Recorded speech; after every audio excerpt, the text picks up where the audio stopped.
All right. I just woke up. um, I've been having fun, so haven't got around to some of the questions that I got lately. So thought I'd make a video, try to address all the questions in one video. First one is from Willie. I love Willie. He says, the Skywing, where do you get it?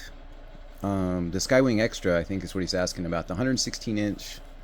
My notes are not very good here, but I seem to remember his message was, where do you get the Skywing 116 inch Extra? He said he couldn't even find some of the other planes like Krill and stuff anywhere, even Pilot RC. And I think, who's this? What's it sells some Pilot RCs now? Like Chief dropped them, but, or they dropped Chief, who knows? And then they're selling them out of Florida.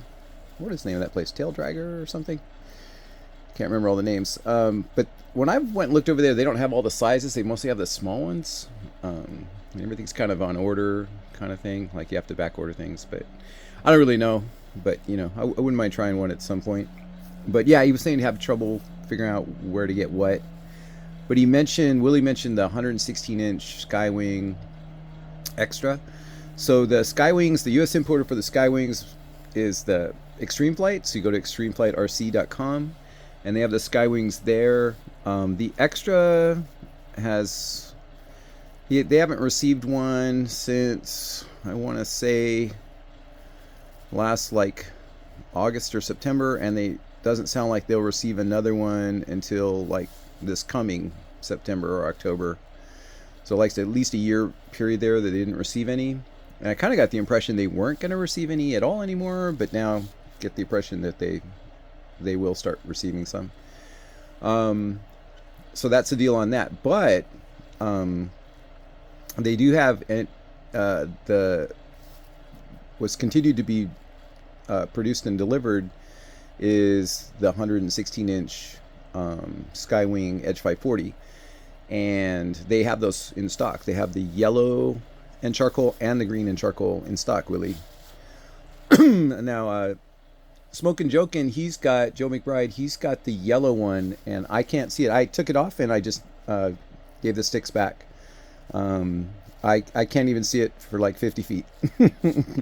Yellow and charcoal don't work for me with my eyes. But the green one works for me, and I thought the green one would fade right into all the greenery around, but I can see the green one. But yeah, I can't see the yellow and charcoal one. But those are both, I believe, in stock at extremeflightrc.com, Willie, and yeah, highly recommend. Now, the Extra is a little, flies a little slower. Like it does all the same maneuvers and stuff. The tail brakes looks really easy. It's real nice to fly and everything. In the videos, you'll see it moves it looks a little slower, which is kind of nice, for me too. Like, I don't mind, I'm not that fast. But, when I watch the videos of the Edge, it's moving quicker and it looks, snappier, more exciting. So kind of, probably the plane I prefer anyway, just cause, I want to be exciting. So anyway, those are in stock. Those are your Skywing 116, just their edges versus extras. And the extras, yeah, you can wait till the end of the year and they might show up. You can write Super Tim Hanstein, or Hanstein. I got to ask him how to pronounce the end of his name. I just call him Super Tim. I keep from getting in trouble. The owner of Extreme Flight, and he can let you know if he knows for certain those extras are coming in at the end of the year. So that's kind of the answer to that, Willie. And then Lou wrote a couple questions. One, he's asking about rifle rolls. When you drop in and then level out, or drop in, level out, and go up. So what are your inputs? Are you just adding more rudder?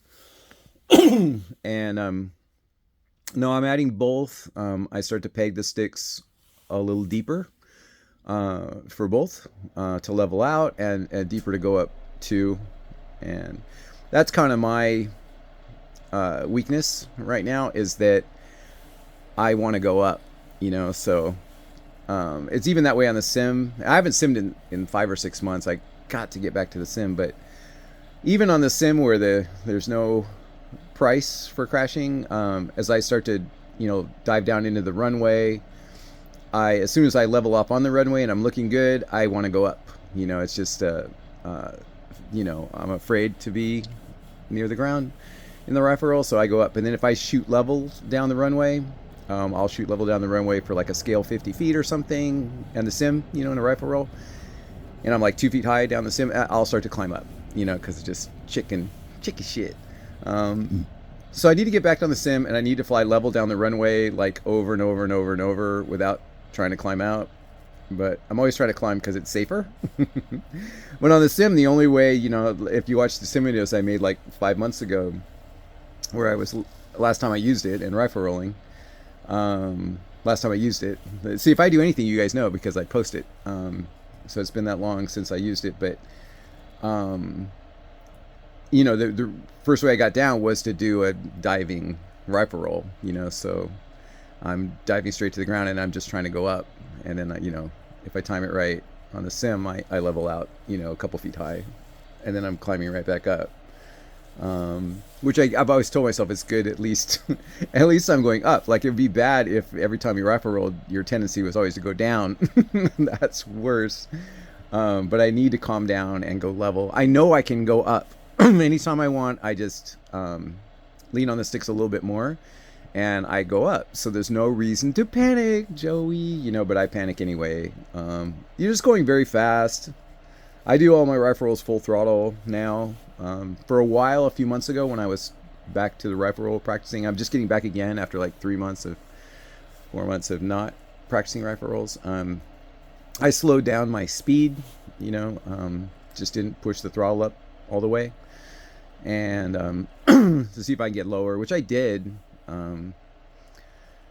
Yeah, I have that one pretty decent rifle roll, like 20 feet high and like 3/4 throttle, 7/8 throttle with the Extreme Flight 116-inch extra NG, 114-inch extra NG, and that's been my best one so far. Now I'm going much faster. The 114-inch slick is the fastest rolling of any of the planes I've had, and I'm full throttle with that GP 178. So I mean, it's just honking, and I really can't believe I keep up with it, but. I'm totally keeping up with it. I'm all for inputs all the time, and that's interesting too. And I'm really, getting sidetracked, Joe. But I watch the videos of Jace Ducia where they show his controller, his thumbs, and Antonio De Souza's got that awesome video with the 104-inch EF laser in my same scheme that my 125 is, and their thumbs don't seem to be moving that fast, but. The videos that I just posted with the slick where I'm rifle rolling, my thumbs are just an absolute blur. I can't even believe I can move them that quick. But I don't know how they're moving them slower, but I sure would like to only have to go slower. I don't like how fast I've got to move my thumbs. But I'm really honking it. Like, those videos I just posted, what was it, last Saturday? Or whenever it was? I think it was. With that 114 slick, I couldn't be more thrilled with those rifle rolls. Like, I don't look at anybody's rifle rolls and think they're cooler than that. Nobody's. That's as cool as F, man. As cool as you get. I'm full throttle pegged with a plane that rolls super fast, and I'm keeping up, and it's just a blur, and I'm dropping in, which is what I love the look of when the guys do it, and then leveling out. Like, to me, those videos is absolutely badass as you could possibly get. Problem is, nobody cares when you're 150 feet up, so that's the thing. And that's all the difference in the world. It shows that you're completely in control of the plane and of yourself and everything if you're low, and that, to me, that's like 10 feet. Like, if you can go, if I could level those out at 10 feet, now right now they're 150, so that's a radical difference. So, what I'm trying to say is I'm a mile away from that, where I'd like to be, and where the cool guys are. But that's cool. But then you look at some of the guys, Jace gets slow, but the ones I've seen like 2 inches high, like a guy that's at 2 feet and drops to 2 inches, like 2 feet, isn't that low enough? But will drop down to 2 inches is Spencer, so. pretty crazy. I'm seriously doubting I'll ever get there. I don't even know. I have doubts about getting to 10, 20 feet at that same speed that I'm going on the slick last Saturday. It's just balls to the wall. It's not like them. When the top, 5 elite guys are doing it, I watch them. They make adjustments. I've even seen them do slight bobbles and then correct, which you have to really pay attention to even see that. Where they might drop like 3 feet, they're at like 6 feet, they drop to 3, then they kind of get it sorted to where they're back at 5. Things, I don't have that. Time is not moving that slow for me when I'm doing it. Time is moving very fast for me, and I'm not going to be able to make those kind of corrections. Yeah. So I don't know. I keep trying. I know I could do it somewhat slower. I could probably get down to 10 feet even soon.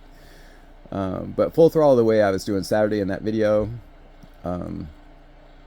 Yeah, I don't know when I'm gonna get 10 feet, but I'm gonna keep trying. That's a big time sidetrack, because Lou just asked about rifle rolls when you drop in or you're going level. How do you go up? And for me, it's both sticks. I'm on both sticks the whole time. I'm doing a rudder input for every rudder, and I'm doing an elevator input for every elevator. Every attitude of so. And yeah, I vary more. Well, that's like 15 minutes. So Lou just asked if you do that with rudder only, but no, I don't. It's interesting you asked though, because if you do Harrier rolls, because with me with Harrier rolls, most of my lift is coming from the rudder, and most all my direction is coming from the elevator when I do Harrier rolls, but not with rifle rolls. Yeah, it's not. It's definitely not one or the other. One of the things, and you're not asking about this, but you're doing rifle rolls and rudder. Yeah, so kind of is. Somebody posted earlier, like a year ago when I first started talking about rifle rolls, that practice with just rudder and practice with just elevator while you're doing your rifle rolls, just to see what they do. And that was a good tip for me. It was interesting to see how they each affected the plane. But the big thing was getting the rates in the expo, because I'm not full 3D rates anymore. I guess I might as well spill the beans on this one too. I did find something that's helping. It's not the magic.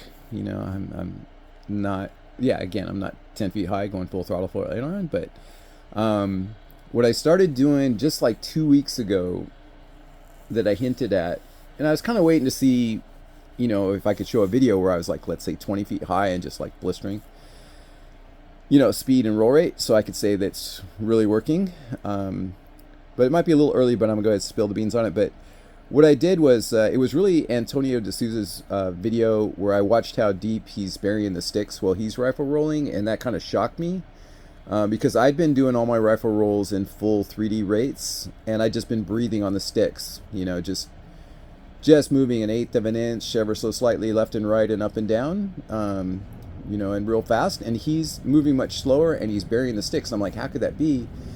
And I thought, well, that could be if you had a ton of expo. And just an idea I had, so based on that. So then I made a rifle roll rate where I have 60% travel on the rudder and 60% travel on the elevators, and 90%. I usually run like 25% expo on my high rates, and a lot of I've changed on that too, because I was running 45%. Let's see, sidetrack Joe, baby. I don't even know if I'm gonna circle around to the main point yet, but yeah, I was running on the 9381s. I was running 45% expo and high rates on most everything, and especially the elevator and rudder. And then when I went to the 961s, they felt a little bit different, and so I went to 25%, and then they felt the same. So that was nice. So I'm only running 25, but now in rifle rolls I'm running 90. So it's pretty dramatic change. And then at the 60%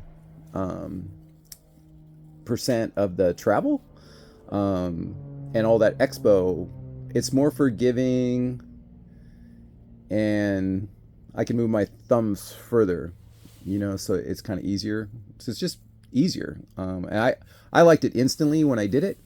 And my thumbs, I think, look a little more like Antonio just in his video, but mine are still going 3 times faster, which I don't quite understand yet.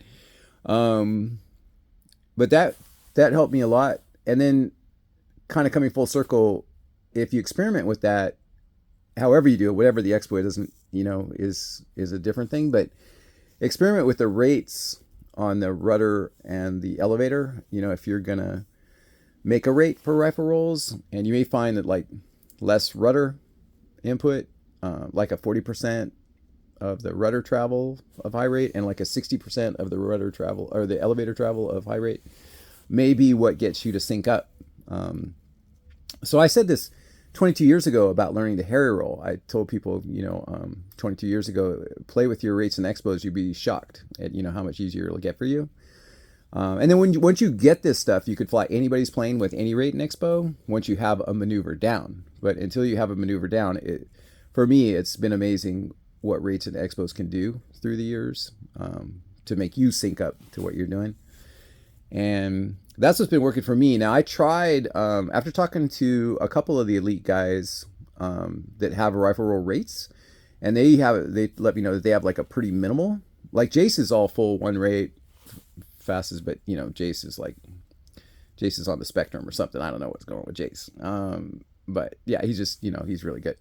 But other elite guys are using a minimal elevator and rudder. Now I tried that and I did lock in pretty quickly and easily on rifle rolls with like a 25% of the elevator and 25% of the rudder. It felt pretty safe, to rifle roll. Like you really it couldn't get away from you, very quickly, but I couldn't maneuver it either, so I couldn't go up or down or left or right very easily. It took a lot more space. And for a minute I thought that was all going to work out kind of cool, but I like more travel. I like to be able to really move it if I have to, or if I want to. So 60% is working out good for me. And I could probably even play with, varying that too, like 70% on elevator, 50% on rudder, or the opposite, see if those sync up even a little better. But if you watch the videos of me last Saturday, and this is supposed to all be about Lou's question and about rifle rolling, but making it about me. I'm axial, so I'm just honking very axial. So I guess the 60-60 is working for me. And that Saturday I should have went lower. It was a brand new plane. That slick was brand new, so I didn't want to, but I was really locked in. And every time I was drop in, I did that like 10 times, and I would drop in and Alvin was filming me. And I would drop in and be able to, level out, and it was all very smooth and very predictable. Like every time was so predictable. And I was saying that in the video. I still have it if I wanted to play it. I'm going, damn, every time's the same. Every time's so predictable. So that was a day I really should have tried like at least 50 feet, 30 feet. But then, I've gone 1 or 2 days since then. And even though I'm doing essentially the same thing that looks essentially the same, I don't feel as locked in. Because my eyes are crap. Now I'm starting down the excuse train. 37 excuses. But yeah, on my best day, I don't see very good. On my worst day, I don't even know if there's a plane in the sky. So it's a lot to ask. What I'm demanding, trying to get out of myself is a lot, but I'm going to see what happens. That's a big time sidetrack. Okay, Lou also asked... covering ring. Oh yeah. So when you get the plane new, and I've got quite a few planes this year new, then he's asking about the covering and wrinkles, loose covering. Do you run into it, and what do you do if you do run into it? Yeah, I definitely want to tell you what you should do if you do run into it. But have I run into it on the Sky Wings? Half of them, the covering's falling off. They just, and the easiest way to apply this, like if you're selling these things and you're paying a factory to put them together, and the factory, everybody needs to make money, got to give everybody a break. They're all trying to make money. And it, pretty tough. I can't believe what they sell these things to us for. We're complaining about the prices, but it's ridiculous.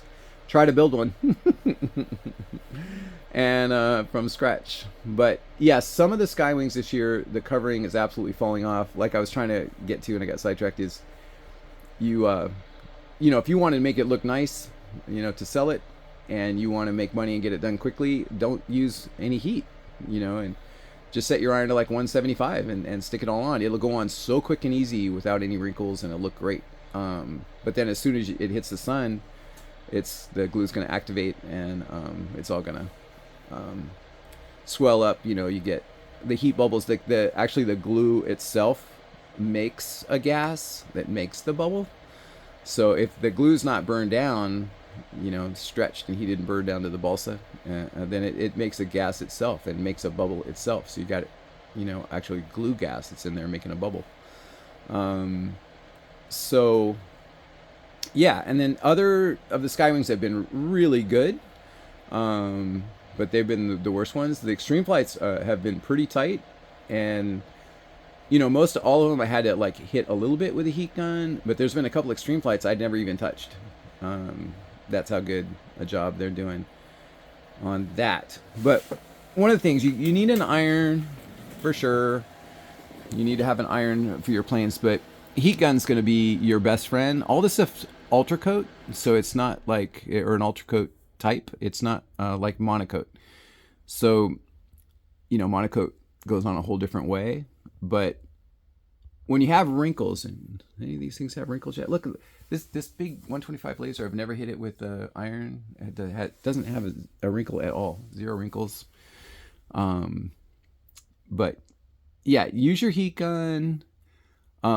Be careful around the edges. It's kind of a good idea to take and burn the edges down with your iron.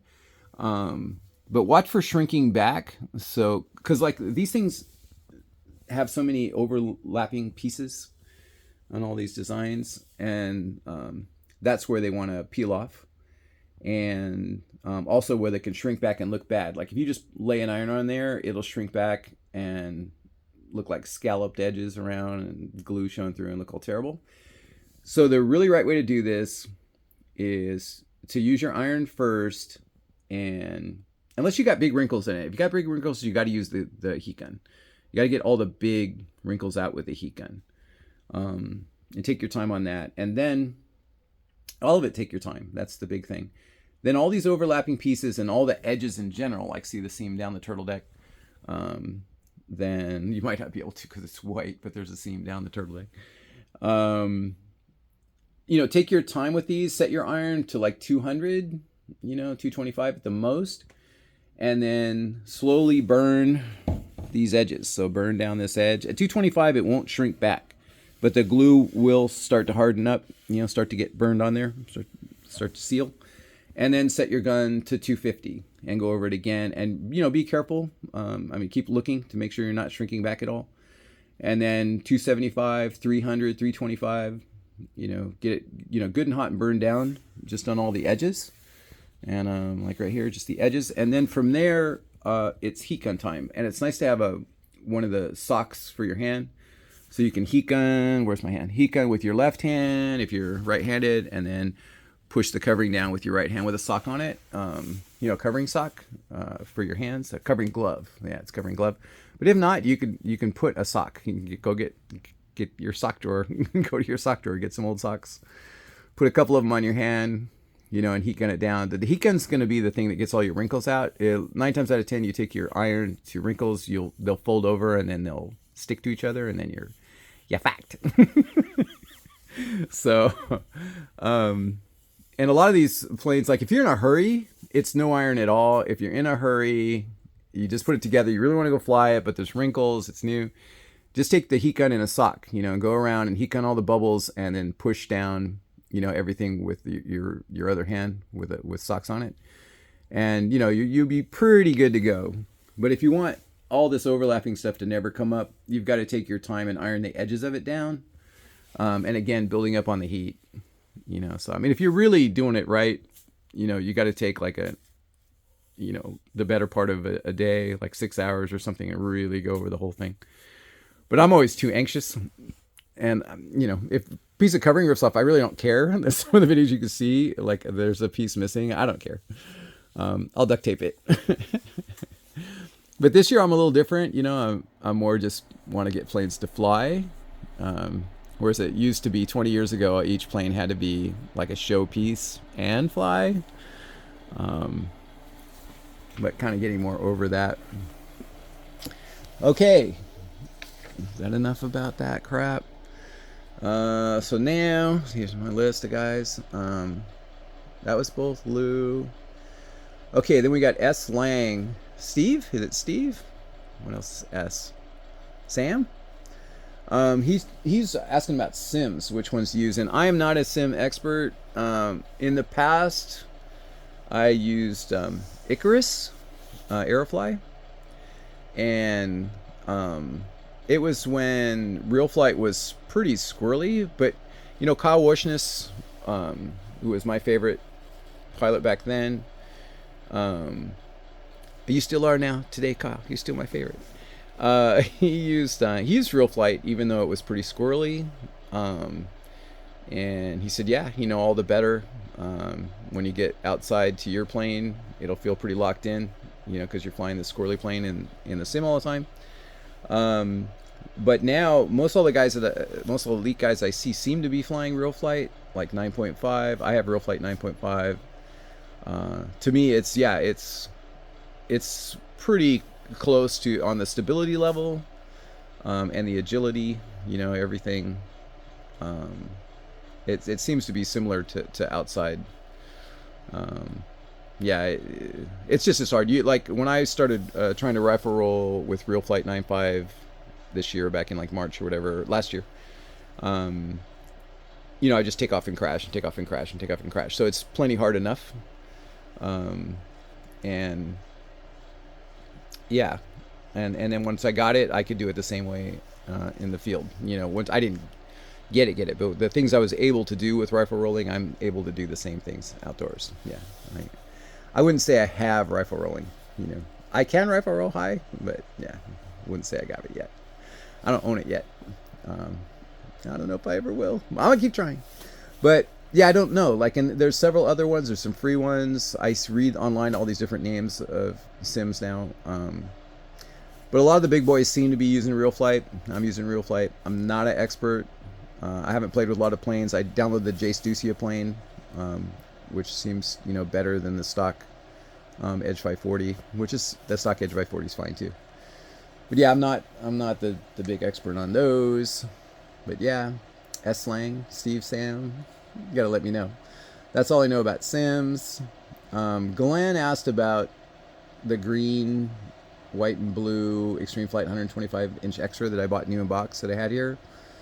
What did I do with it? I sold it to Kevin. I don't know why. I just had so many new in box planes at the time. I thought, and this laser had this laser coming in 125, and I go, which one would I rather have? And I flew Kevin's with a DLE 222 on it, and it flew nice. You know, I don't even know which one flies better because I just did like a warm-up flight on his when it was maiden day.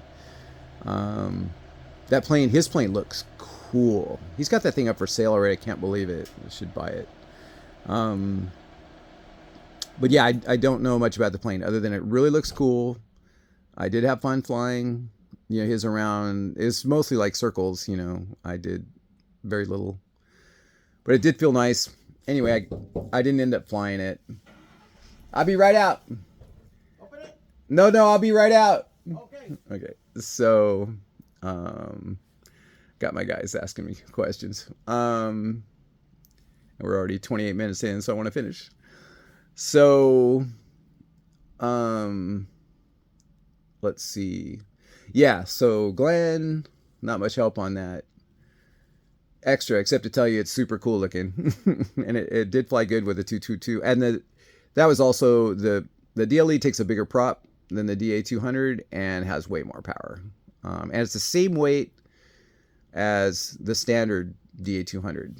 So if you compare the standard DA200 to the DLE 222, there's no contest, absolutely none, and half price, you know. So, well, if you can get a mag, you know, an L starts to help, and then a mag, you know, I think kind of blow it away at that point, you know, just dropping 2 pounds. But Um, but yeah, not much help on that extra other than tell you it's very cool. Get one. Very cool looking. That's all I know. It's cool looking. Michael, he asked about the laser versus the model power. So I'm going to assume the extreme flight laser versus the model power slick.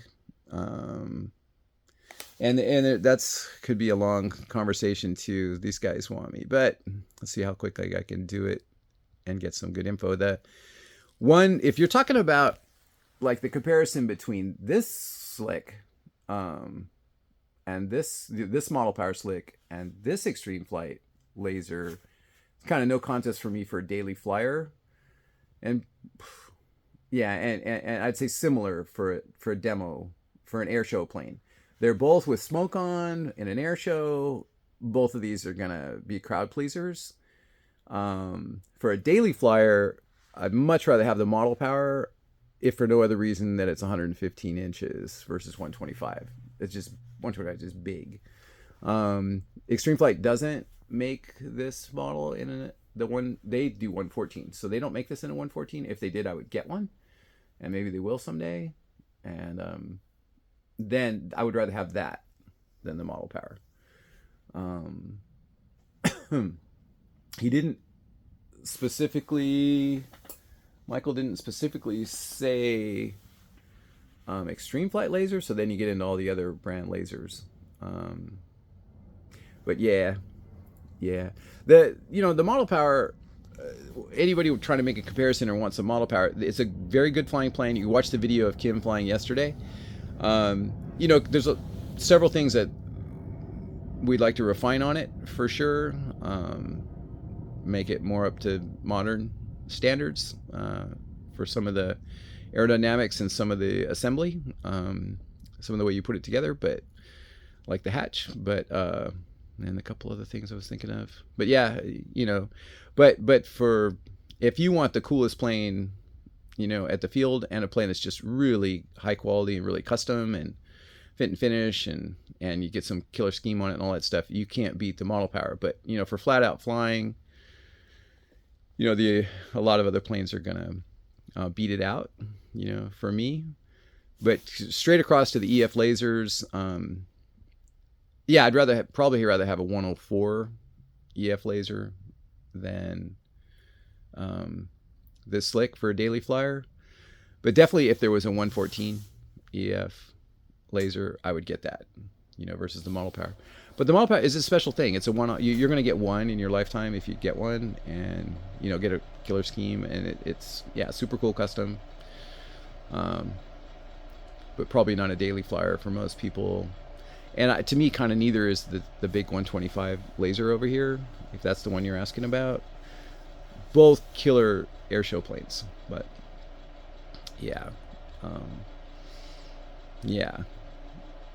I would say all the 114 to 116 Extreme Flight Skywings and even the 100cc class are going to be more your daily flyers. But you didn't ask about that, but you didn't specify brands, but you said model power versus laser. So is this the only laser? Yeah, that's the only model power and the only laser I have. So if we're talking about those, daily flyer, model power, but still not my first choice for a daily flyer. Airshow demo, both of them equal. Killer, especially with smoke on. You just fly them in circles with smoke, everybody's gonna go nuts. Pop a torque roll, turn the smoke on, everybody's gonna go nuts. So I don't know if that answers your question, but you can ask again more specific if you need to know something else. But yeah, thanks for the question, Michael. And then Jose, my buddy Jose, he talks about best way to secure mufflers, RTV, Nordlocks. The one thing for sure, don't use Loctite. Even the most high temp Loctites just melt. The highest Loctite, highest temp Loctite's like 270, and our mufflers get up over 300, and they just melt it into liquid. And then by the time you get down and land and it cools off, it's all hard and hard as a rock or hard and gooey, and like gonna break your bolts getting out. Like the whole thing's don't use Loctite. I just use RTV. I can use almost any RTV. I've been using Honda Bond lately because it's gray, but I also use the Permatex, the 750 temperature, because this stuff gets hot. Um, but yeah, I just use that. I don't use gaskets, and I put it in the bolt holes so the threads are in it too. And but Joe Lewis says we both agree that the vibration, how firm your motors mount, is a big deal with this. And Joe says, after you, on a new plane or new bolted on motor, after a few flights, go back and, unscrew your nuts on your engine bolts, to the firewall, and then put fresh Loctite and then retighten them back up, secure those again. And any little vibration that has caused a slight gap there will be tightened up, and you'll have less vibration and should be good after 2 tightenings. With me, I just go kind of hog wild on the initial tightening. You've seen with the double bolts, the double nuts, and even a blind nut is the best. If you put a blind nut through the firewall and then a standard nut and a nylon lock nut on top of that, all Loctited together with blue Loctite, you ain't going nowhere. So that's big. And then the propeller, balancing the propeller. I have a video on that somewhere. Even though they're balanced from the factory now from Falcon and stuff, when we test them, they're usually still a little bit out. So if your motor is bolted on super solid where it cannot create any gap at all, even the micron of a gap to start vibrating in, and your props balanced, you're put on with RTV, no gaskets, you got RTV in the holes. I never have one come loose. I never have any problems with that. But he also mentioned Nordlocks, and those I put on most of them if I can fit them on, and that is even another insurance layer. I use those on my carb reed block long bolts. I use them on all my props.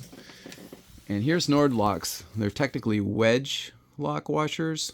There's several brands.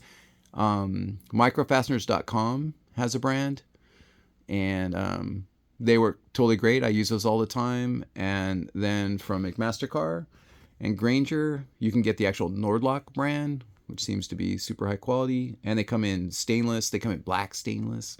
They come in alloy. They come in galvanized.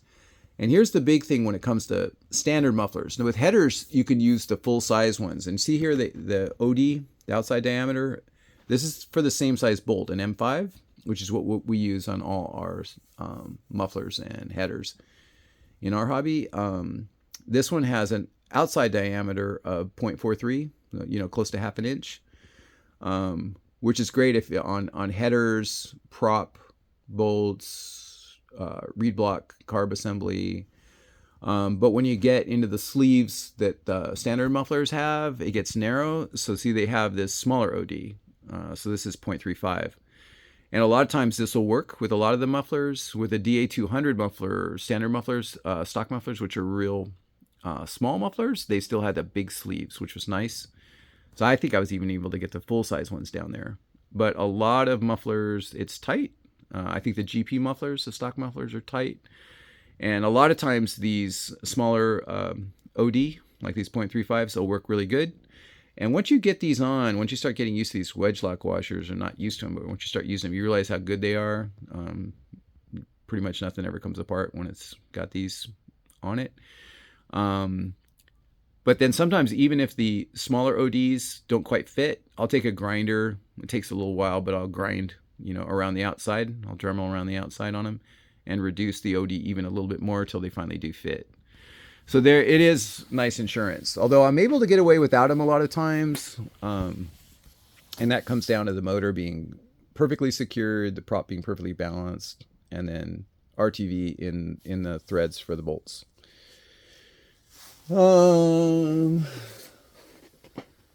Hey, I think that's everybody for right now. See, the boys are here and they want to, we got donuts from Dodundery. So they want to open the box. All right, man. 39 minutes in. Sidetrack Joe answered all the questions without making it too much about myself, but quite a bit about myself.